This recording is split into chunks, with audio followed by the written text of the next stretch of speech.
João 8, 31 e 32, assim diz a palavra de Deus.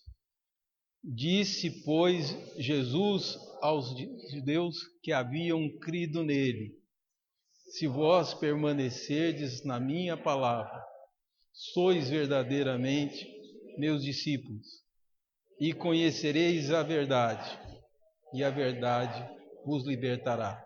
Amém. Que Deus aplique em nossos corações o texto. Vamos orar ao Senhor.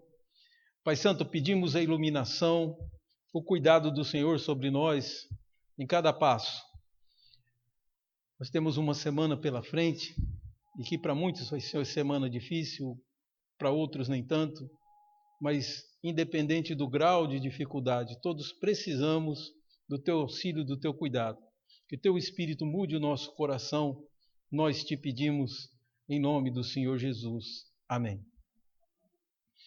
Amados, há muitos anos eu assistindo um programa infantil, e era apropriado porque eu também era criança, assistindo esse programa infantil, um quadro que chamou bastante atenção. Era um programa educativo para as crianças, e acho que o propósito era dar uma ideia da dimensão daquilo de lá e aqui. Só que era uma coisa curiosa, o personagem parou num lado da calçada e disse para um policial: oi, eu queria estar lá. Falou: bom, você não está lá, você está aqui. Onde é lá? É do outro lado da calçada? Ele falou: é. Aí ele atravessa a calçada e conversa com uma outra pessoa que está na rua. Eu estou lá? Ele disse: não, você não está lá, você está aqui. Onde é lá? Lá é onde está aquele guarda. Disse: eu acabei de vir de lá. Pois é, mas lá é onde o guarda está. Então, você quer ir para lá, você tem que ir para lá. E ele foi, e isso se repetiu por muito tempo, até que os dois ficaram irritados. O sujeito atravessou a rua e ficou do lado do guarda: fique por lá. E ele disse: finalmente eu consegui chegar lá, né? Às vezes o ser humano está buscando coisas que já tem. Às vezes o ser humano está na busca, e a gente vê isso, povos que lutaram muito aí no século XX pela liberdade. Alguns desses povos chegaram a matar os seus próprios reis, porque pensavam que mudando o regime ou mudando o sistema de governo, eles conseguiriam a proposta liberdade. E o que eu observo, já estamos na segunda década, estamos praticamente entrando na segunda década, na terceira década do século XXI, e ainda a luta continua a mesma. Parece que a humanidade quer estar em um lugar que não existe, que é só retórica. Então, o que Jesus vem nos dar, o indício de como podemos realmente nos sentir livres. Onde você pode e do que você deve se libertar. Que no fundo as nossas amarras não são aquelas que nós atribuímos, são outras. Enquanto eu não conhecer, eu jamais poderei conhecer essa verdade, eu não posso continuar a luta. Vou ferir pessoas, vou fazer coisas absurdas. A multidão fará essas coisas absurdas em busca de alguma coisa que esteve sempre tão perto. É disso, na verdade, que Jesus está falando. Ele pregou e algumas pessoas, alguns judeus, creram nele. E isso acontece em todo o Evangelho de João. Você vai ver que no final do capítulo 3, ele tem uma palavra de exortação àqueles judeus que creram nele. E agora aqui, de novo, ele fala aos judeus que creram nele. Porque o judeu em geral, até o judeu de hoje, acredita que o Messias que Deus prometeu ainda não veio, que virá. O Messias prometido por Isaías, por Davi, o rei Davi, ou pelo profeta Jeremias e todos os outros textos do Antigo Testamento, por Moisés, na própria lei. Então, que esse Messias, o judeu de hoje acredita ainda virá. Mas alguns judeus da época de Jesus acreditavam que era ele o Messias enviado. E esses judeus que creram, Jesus vai dar uma instrução para que se completasse o ciclo que eles haviam iniciado. Era importante que eles crescem em Jesus. Agora, é importante por quê, queridos? Porque crer realmente foi o grande problema de Adão e de Eva. Deus havia dado uma palavra que os preveniria de morrerem. E nós só morremos hoje porque eles não creram.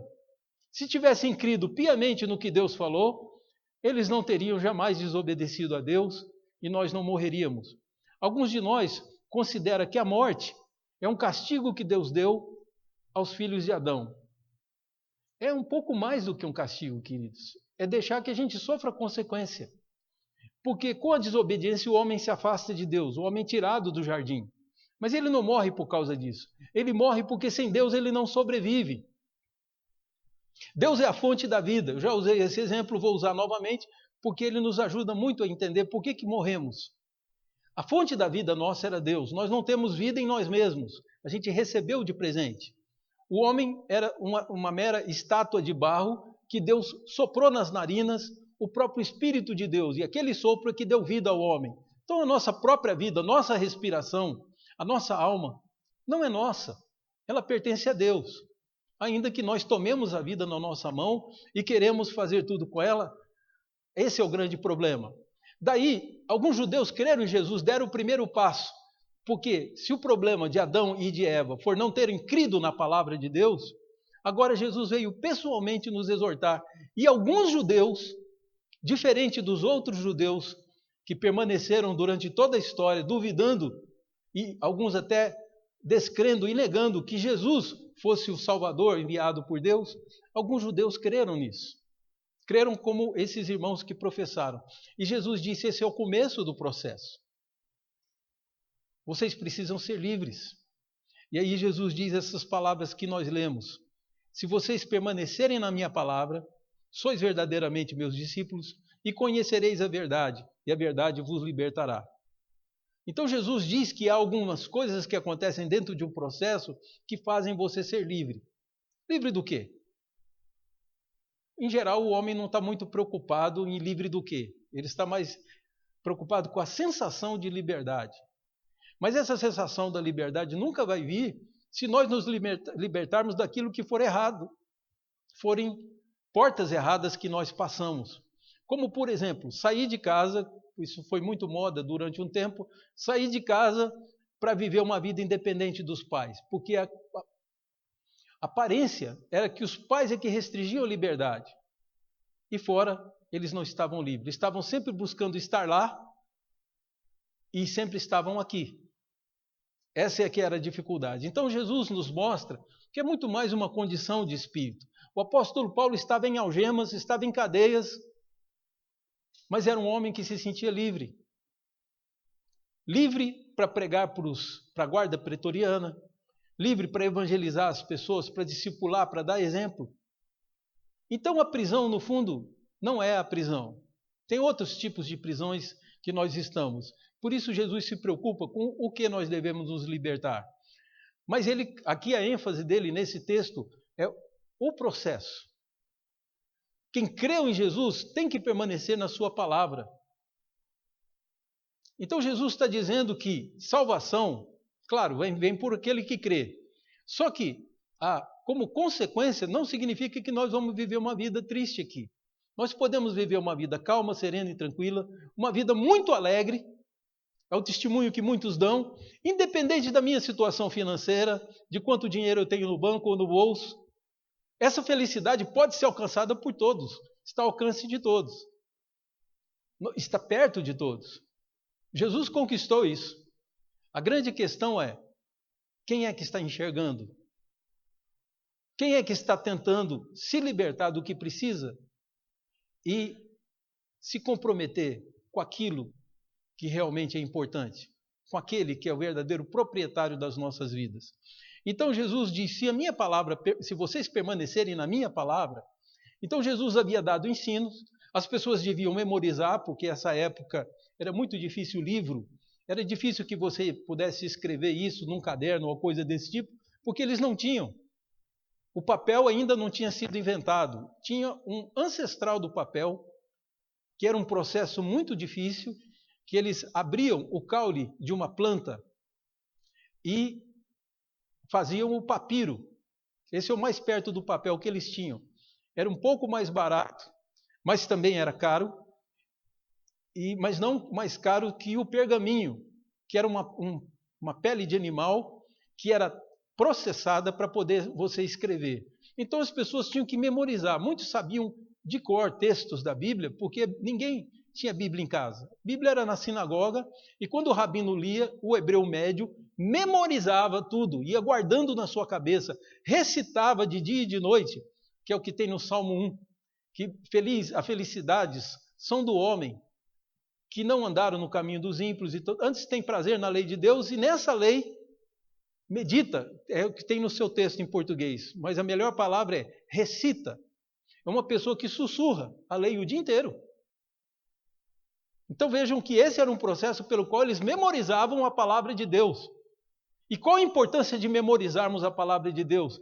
Ou você que tem Bíblia impressa na sua casa, porque lá perto dos anos 1500, Gutenberg inventou a imprensa, e de lá para cá nós temos produzido livros.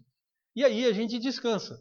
Quando lembra de uma coisa, quer lembrar completa, a gente vai na biblioteca e pega o livro. Onde foi que eu li? Não é assim que a gente faz? Então, é exatamente assim. Hoje você não precisa usar tanto a sua memória como o hebreu. Mas de toda forma, você está usando. Por que preciso ler a Bíblia todo dia? Por que a palavra de Deus tem que estar presente em mim? Eu tenho que ouvir, ler e tentar descobrir até em detalhes aquilo que Jesus ensina. E aquele que assim não faz. Por que peca? Porque a alma que está dentro de você foi feita por Deus e você se alimenta da palavra de Deus. Na medida em que você deixa a sua alma frágil, fraca e propensa a abraçar qualquer coisa como se fosse comida, e assim pode até se envenenar.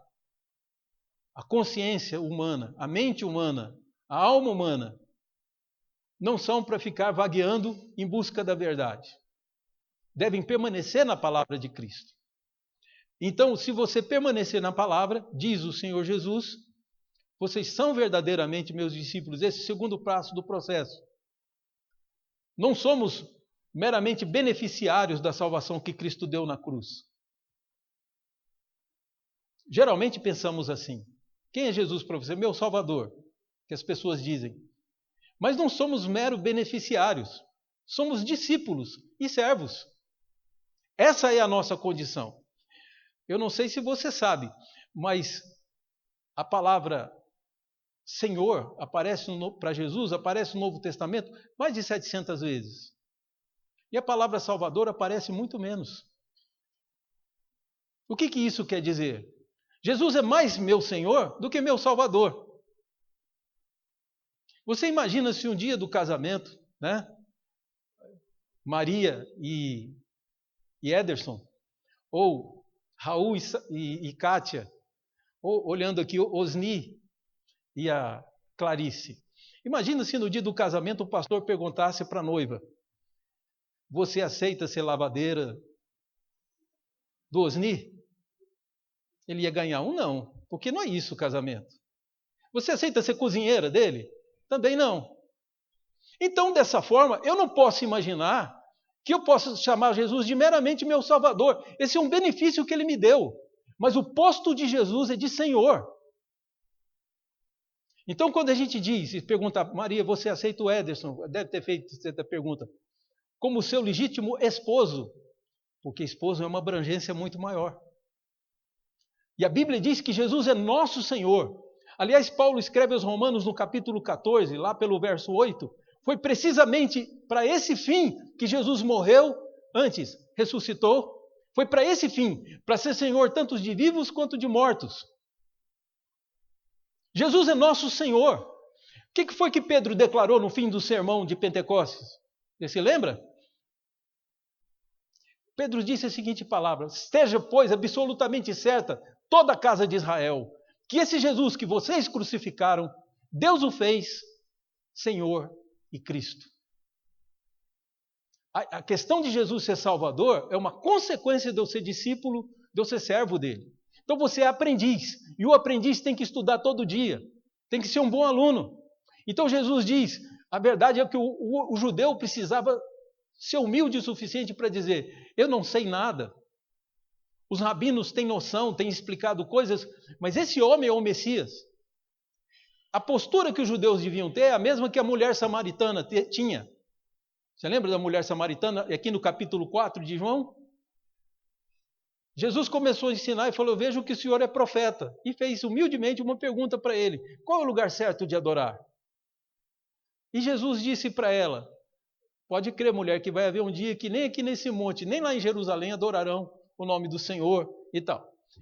Aí a mulher falou assim: eu sei que o Messias vem.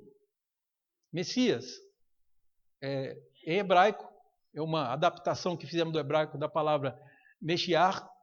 E aí você tem do hebraico para o grego Cristo. Cristo é aquele que passa por um crisma. Crisma, que você conhece já, é unção com óleo. Jesus era chamado de o ungido. Então aquela mulher disse: quando o ungido de Deus, o enviado de Deus, o Messias que nós esperamos vier, ela era samaritana. Ela disse: ele nos ensinará todas as coisas.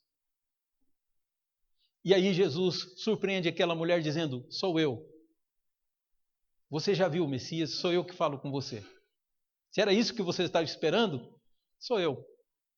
Ela fica tão encantada com aquilo que nem dá água que Jesus pediu, vai na aldeia e conta para todo mundo. As pessoas vêm e toda a aldeia então crê no Senhor Jesus. Então o que precisamos é de uma atitude humilde, de sermos discípulos, de dizer: eu posso entender um pouco da minha área, da vida quem entende é Deus. Eu preciso ser discípulo de Jesus, ler a sua palavra, permanecer nela todo dia, porque aí eu vou conhecer a verdade. Jesus é o único que ensina a verdade. Os homens, bem intencionados, ensinam suas impressões sobre a vida. E quando você vê uma biblioteca muito grande, cheia de livros, pode ter na sua cabeça que aquela pessoa é uma pessoa cheia de dúvidas. Quanto mais livros se lê, Salomão diz isso, não há limites para se fazer livros. Então o homem, quanto mais ele descobre, mais inseguro ele fica com respeito à realidade. E ninguém pode escrever sobre o futuro a não ser aquele que tem o tempo nas mãos, que é o próprio Jesus. Portanto, veja que ser discípulo de Jesus é a coisa mais extraordinária. Falo especialmente aqueles que foram recebidos hoje. Prestem atenção, permanecer na palavra de Jesus é a coisa mais sábia que qualquer homem pode fazer. Essa é a primeira questão. Então, se eu permanecer na palavra, eu sou verdadeiramente um discípulo de Jesus. Porque quem fala da boca para fora que é discípulo, mas não é. Que tem gente que é assim, né? Acha que preenche os buracos com palavras. E palavras não preenchem buraco nenhum. Né? Eu li certa vez de alguém que disse o seguinte: aquele marido que promete para a mulher que vai parar de beber. Eu vou parar de beber, e chega bêbado em casa de madrugada todo dia. Aí, geralmente um dia ele vai fazer isso, um dia ele vai chegar com flores. A alegria de receber as flores pode substituir a indignidade dele não ter cumprido o que ele prometeu. É assim que nós geralmente fazemos. Esse foi um diálogo entre aquela Pete Pimentinha e o Charlie Brown, né? Charlie Brown, que é o Minduim. Então os dois estavam conversando por telefone, ela estava ditando para ele as coisas que ele devia escrever num trabalho. Ele foi cansando daquilo, preguiçoso, foi cansando de escrever, disse para ela, fala assim: não, aqui tá bom, vamos parar por aqui. Ela falou: mas aí o seu trabalho vai ficar incompleto, a professora não vai te dar nota. Falou assim: não, eu vou levar flores para minha professora. Mulheres adoram flores. É assim que nós fazemos, tentando enganar a Deus. Vamos com palavras, com discursos bonitos. E Deus não se convence. Eu tenho que ser discípulo de Jesus, aprendiz. Tenho que ter a humildade de dizer: eu não sei, Ele vai me ensinar. Porque quem julga que sabe, estagnou, esterilizou a sua própria mente no sentido de desenvolver mais. Aquele que sabe que não sabe, esse pode aprender alguma coisa. E é exatamente disso que Jesus fala: permaneçam na minha palavra e aí vocês vão ser meus discípulos. Sendo meus discípulos, vocês vão conhecer a verdade. Aliás, esse é o texto predileto do atual presidente do Brasil, né? E é importante que você guarde isso na cabeça. Não é só importante por isso. Esse texto é tão importante que muito antes, no tempo que o Bolsonaro, acho que era capitão ainda, quem presidia o nosso Congresso era o doutor Ulisses Guimarães, que morreu pouco tempo depois que ele conseguiu um acidente de helicóptero, pouco depois que ele conseguiu fechar a nossa Constituição. Houve uma Assembleia Constituinte e você hoje é regido pela Constituição de 1988. Sabe o que Ulisses Guimarães colocou no preâmbulo? As primeiras palavras da nossa Constituição são essas palavras de Jesus: conhecereis a verdade e a verdade vos libertará. Então essa é uma verdade brasileira bem antes do atual presidente ter assumido. Só que nunca ninguém praticou isso. Como ninguém estava nem aí para a Constituição, desde que ele pudesse tirar vantagem, aí ele segue as leis. Aquelas leis que não me dão vantagem, eu burlo. Eu suborno as autoridades para que eu não seja preso. Esse foi o sistema do Brasil durante anos. Que Deus queira que estejamos vivendo uma nova fase. Mas é importante que você veja que conhecer a verdade é imprescindível. Porque Jesus disse que conhecendo a verdade liberta. Liberta do quê? Dos verdadeiros grilhões dos homens. Sabe o que esses homens disseram para Jesus? Alguns deles. Nós temos por pai Abraão e não somos escravos de ninguém. E Jesus responde: todo que pratica o pecado é escravo do pecado. Então a pior mentira que você pode contar para si mesmo é dizer que você é livre. Livre porque uma Constituição diz que todo cidadão é igual. Ótimo, está fazendo o papel dela. Porém, para ser livre eu preciso de ir a outra lei. Eu tenho que ir à palavra de Deus. Eu tenho que ler Jesus, meu Senhor, e me tornar um discípulo de Jesus. Aí eu sou livre do quê? Do pecado. Esse é o grande problema nosso. O problema do ser humano é o pecado. O que faz você se sentir preso, de não ter a sensação de liberdade, é exatamente o pecado. Mas Jesus diz: o escravo não fica para sempre em casa. Ele pode ir embora um dia, mas o filho fica para sempre em casa. Se o filho vos libertar, verdadeiramente vocês serão livres. Falando que todos os que querem andar nas palavras de Deus serão tratados como filhos de Deus. E Deus nunca abrirá a mão deles. São os homens verdadeiramente livres. Sabem, queridos, é importante dizer isso, que alguns de nós têm a falsa noção de que liberdade é eu fazer o que eu quero. Esse é o maior engano que um homem pode cometer, porque na realidade não é essa a liberdade. Seria nossa liberdade se fôssemos Deus. Se você fosse Deus, aí faria sentido pensar assim. Porque no Salmo 115 diz lá que no céu está o nosso Deus e tudo faz quanto lhe agrada. Não é interessante isso? Mas ele é criador.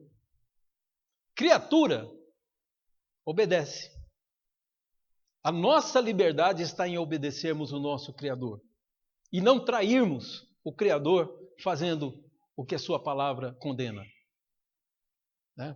É mais ou menos dizer se você vir um passarinho dentro da água, carregado pela correnteza, você não vai dizer: que beleza, que passarinho livre. E se você vê um peixe no alto de uma árvore, você não vai dizer que aquele peixe está livre, porque ele está fora do habitat dele.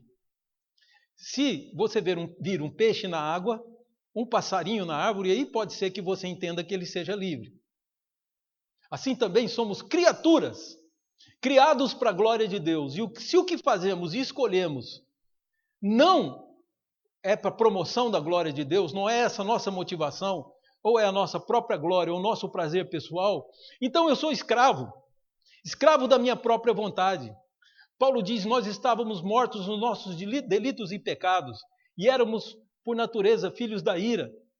Efésios capítulo 2, e ele ainda conclui: éramos escravos dos pensamentos. O que é escravo do pensamento? É aquela pessoa que produz pensamentos que justificam os seus atos que são erros. Mas se o Filho vos libertar, verdadeiramente vocês serão livres. E o caminho é esse.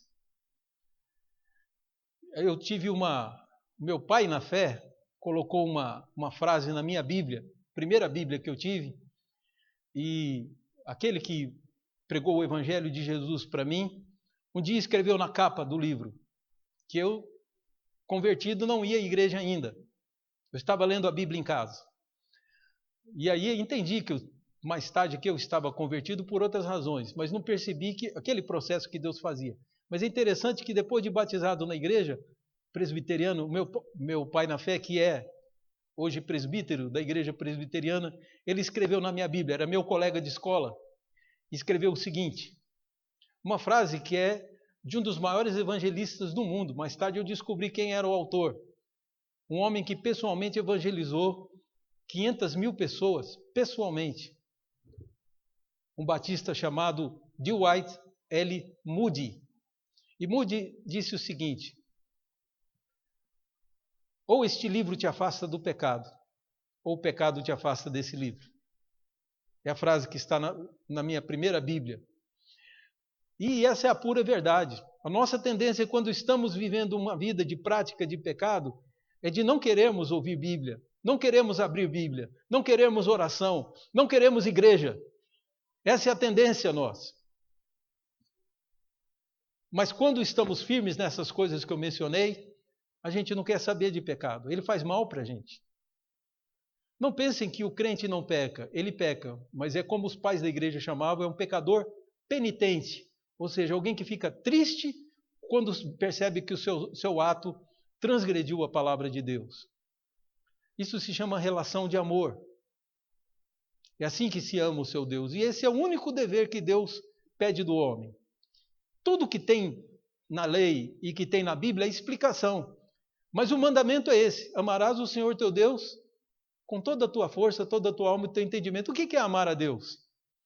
É recusar tudo que ofenda a santidade que Deus deu a mim. Aquilo que Deus me atribui. Deus não me fez para isso. Não me fez para injustiça. Não me fez para ofender pessoas. Então eu tenho que mudar. E como é que eu mudo? Permanecendo na palavra de Cristo. Aí eu sou discípulo de Jesus. E sendo discípulo dele, eu conheço a verdade, que ninguém mais pode ensinar senão ele. Aí, aprendendo a verdade, eu me torno livre. Eu posso dizer que todo pecador praticante não passa de um grande ignorante. Está destruindo a própria vida, envenenando sua própria vida. Vamos vir à palavra de Deus e buscar as instruções que precisamos para a vida. Então, se você conhecer a verdade, ela te liberta. Vamos, nesse instante, orar ao Senhor.